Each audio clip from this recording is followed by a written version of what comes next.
प्यारे साथियों नमस्कार। आज हम बात करेंगे उस समय की जब भारत सोने की चिड़िया हुआ करता था, यहाँ पे दूध की नदियाँ बहा करती थीं।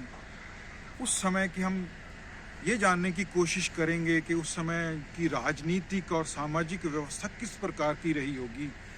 जब हम ये सुनते हैं या ये पढ़ते हैं किताबों में कि भारत एक समय सोने की चिड़िया हुआ करती थी और दूध की नदियाँ बहती थी, चारों तरफ खुशहाली थी, कोई कोई बैर विरोध नहीं था, धर्म का बोलबाला था, सब अच्छा हो रहा था, तो उस समय की राजनीतिक व्यवस्था कैसी रही होगी, आज हम इस पे बात करेंगे। हमारा जहाँ तक स्टडी है और जहाँ तक हमने अपने महापुरुषों से सुना है, गुरुओं से सुना है, तो वो एक बात कहते थे कि उस समय के जो राजा थे ना, वो त्यागी थे। वो राजा बड़े त्यागी हुआ करते थे उस समय, और उस समय की जो दंड व्यवस्था है वो बहुत स्ट्रांग हुआ करती थी।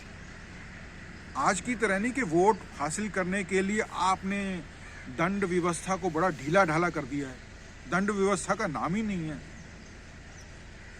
तो जो चोर उचक्के हैं, जो डाकू हैं, वो लूट रहे हैं सरकारी धन को, उनको कोई दंड नहीं मिल रहा, 25-25 साल तक केस चलते रहते हैं। तो इस तरह अगर उनको दंड नहीं मिलेगा तो बाकियों को तो सब वो बाकी भी लूटते रहेंगे। उनको खुली छूट मिली हुई है कि कोई पूछने वाला तो है नहीं। तो जो गुरुओं से हमने सुना है कि उस समय की जो दंड व्यवस्था थी बहुत मजबूत थी। वो दंड मिलना ही था, जो गलत कर रहा है, जो लूट रहा है सरकारी खजाने को, उसको दंड सख्त से सख्त मिलना चाहिए। ये सबसे पहला स्टेप है। और राजा को खुद त्यागी होना चाहिए, शासक को खुद त्यागी होना चाहिए। अगर वो स्वयं त्यागी होगा तभी वो दंड दे पाएगा, अदरवाइज तो वो दंड दे ही नहीं पाए। दंड व्यवस्था मजबूत और राजा का, शासक का खुद त्यागी होना इसमें बहुत जरूरी है। अगर दोबारा हम चाहते हैं कि भारत सोने की चिड़िया बन जाए, यहाँ पे दूध की नदियाँ बहें, सब अच्छा हो जाए, ठीक है जी, तो इसके लिए ये सब जरूरी है। तो एक मैं आपको एक छोटी सी कहानी सुना देता हूँ जो मैंने कुराली वाले महात्मा स्वामी जी महाराज से सुनी है, वो मैं सुना देता हूँ। उस समय की कहानी है जब भारत बड़ा खुशहाली में था और जीडीपी हाईएस्ट थी इंडिया की। तो एक राजा था, बड़ा न्यायप्रिय था, बहुत ही न्याय पसंद था वो। बेशक उसका कोई अपना फैमिली मेंबर ही कुछ गलत कर दे तो वो उसको दंड देने में हिचकिचाता नहीं था। राजा का लड़का कुछ थोड़ा शरारती था और उद्दंड भी था। एक ही लड़का था राजा का, तो उसने रथवान को एक दिन पटा लिया कि यार ऐसा करते हैं, तू रथ मेरे को दे, मैं इसको दौड़ाता हूँ और शहर की सड़कों पे मैं घुमाता हूँ। वो कहने लगा, राजकुमार जी, युवराज, आप मेरे को मरवाओगे, मेरी तो नौकरी जाती रहेगी, अगर कुछ उल्टा सुल्टा हो गया तो मैं तो फिर मेरे बच्चे को अनाथ हो जाएंगे। आप तो राजकुमार हैं, आपको तो कुछ होगा नहीं। वो कहता, नौकरी की गारंटी मैं लेता हूँ, कुछ नहीं होगा, तो मेरे को रथ दे, मैं आज चलाता हूँ, तू बैठ। तो जैसे आजकल के लड़के बड़ी तेज मोटरसाइकिल दौड़ाने लगते हैं सड़कों पे, होता ही है, नौजवानों का खून का पता ही गर्म होता है थोड़ा। तो लड़के ने क्या किया, बड़ी तेजी से रथ को दौड़ाया सड़कों पे। और कोई लड़का था, किसी गरीब इंसान का लड़का था, वो रथ की चपेट में आ गया। वो बड़ी तेजी से रथ जा रहा था, तो उसकी मृत्यु हो गई लड़के। तो उस लड़के का जो पिता था वो उसकी डेड बॉडी को लेके राज दरबार में चला गया कि महाराज देखिए, आपके पुत्र ने मेरे लड़के को मार दिया है। हमारा कमाने वाला कोई और था नहीं, हमारे बुढ़ापे का सहारा तो यही एक लड़का था और कोई हमारे है नहीं। हम दोनों मालिक तीमी हैं, हम अपने पति पत्नी हैं, हमारा यही सहारा था। तो राजा ने उसको कहा कि परसों तुम्हारे साथ न्याय होगा, एक दिन का समय मेरे को दे दो, परसों तुम्हारे साथ न्याय होगा, इस बात पर तुम निश्चिंत रहो, बेफिक्र रहो, मैं न्याय करूंगा।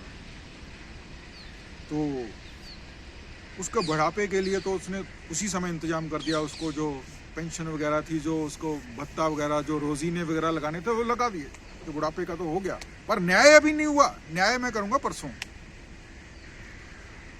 तो उस समय के जो उनके वजीर थे या उनके परिवार के मेंबर थे राजा के, वो बड़ा समझाने लगे राजा को कि राजन, लड़के को दंड मत दीजिए, आप और कुछ दे दो, किसी 20 गांव दे दो उनको, और कुछ दे दो, किसी स्टेट का आप उसको दे दो, पर ऐसा मत करो कि आप लड़के को ही मार दो। वो कहता आप चुप रहो। इस तरह से तो पब्लिक में गलत मैसेज चला जाएगा कि राजा का जो न्याय वाला जो पब्लिक में जो एक मैसेज गया हुआ, वो तो उसके उल्ट मैसेज जाएगा अगर मैं अपने ही परिवार को खुला छोड़ दूंगा तो लड़के को राजा ने तीसरे दिन कहा कि बेटा चल, आज हम शहर की सड़कों पे घूमते हैं, चल आ मेरे साथ बैठ। वो कहता चलो पिताजी। बैठा लिया लड़के को। राजा ने खुद रथ चलाया बड़ी तेजी से। जब इतना तेज हो गया रथ चलाते चलाते, तो लड़के को पटक दिया उठा के उसने रथ के सामने, और ऊपर से रथ चढ़ा दिया। अपने ही लड़के की हत्या कर दी राजा ने। तो डेड बॉडी लेके वो उस बूढ़े आदमी के पास गया कि देखो भाई, तुम्हारे साथ मैंने न्याय कर दिया है।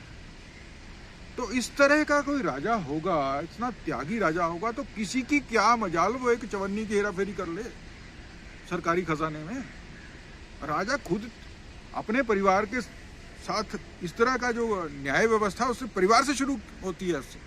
तो ऐसा अगर राजा होगा तो उसमें कोई शक ही नहीं है कि प्रजा खुशहाल होगी और दूध की नदियां बहेंगी। तो इस तरह से वो हमारा जो भारत है, हमारा जो इंडिया है, वो विश्वगुरु था तब, इसमें कोई शक नहीं है। क्योंकि राजा उस समय त्यागी हुआ करते थे, न्याय प्रिय होते थे। चवन्नी की हेरा फेरी सोच करना तो दूर, सोचने में भी डर लगता था कि यार मारे जाएंगे हम तो अगर पता चल गया तो चोरी जो है ऊपर से शुरू होती है, नीचे से शुरू नहीं होती। चोर अगर ऊपर बैठा है, उच्च गद्दी पे बैठा, तो नीचे वालों को तो खुली चोट होगी कि लूट लो भाई, कोई पूछने वाले नहीं। राजा खुद ही चोर है तो हमें तो मौज लग गई है। तो इस तरह की व्यवस्था जो हम आज के समय में भी ला सकते हैं, अगर पब्लिक कुछ जागरूक हो जाए, जनता जागरूक हो जाए, और अपने जो खैर ख्वाह हैं, हमारे जो नेता हैं, जो हमारे अगुवाई करने वाले, उनसे सवाल करने लगे, तो ऐसी व्यवस्था अब भी लाई जा सकती है। इसमें कोई दो राय नहीं है। पब्लिक का जागरूक होना इसमें बहुत ज़रूरी है। तो फिर इस तरह से भारत जो दोबारा विश्व गुरु बन जाएगा, वो स्वर्णिम चिड़िया बन जाएगा, दूध की नदियां बहने लग जाएंगी, चारों तरफ खुशहाली होगी, धर्म का बोलबाला होगा, अच्छाई चारों तरफ होगी, कोई आपस में वैर विरोध नहीं होगा। तो इस तरह जो हमारी परंपराएं रही हैं शुरू से, अनादिकाल से, जो हमारा सनातनी जो एक प्रभाव रहा है पूरी दुनिया पे, तो उसको दोबारा हम लोग कायम कर सकते हैं, इसमें कोई दो राय नहीं। तो इसके साथ मैं इस वीडियो को अभी यहीं पे ख़त्म कर रहा हूँ। इस तरह के और वीडियोस देखने के लिए हमारे चैनल को सब्सक्राइब करते रहें, बेल का आइकॉन भी दबाते रहें, और हमारा इसी तरह साथ देते रहें। इस वीडियो को शेयर भी करें, लाइक भी करें, कमेंट भी करें, ताकि हमें और हौसला मिलता रहे। इसी के साथ हम आपसे आज्ञा लेते हैं। राम राम जी।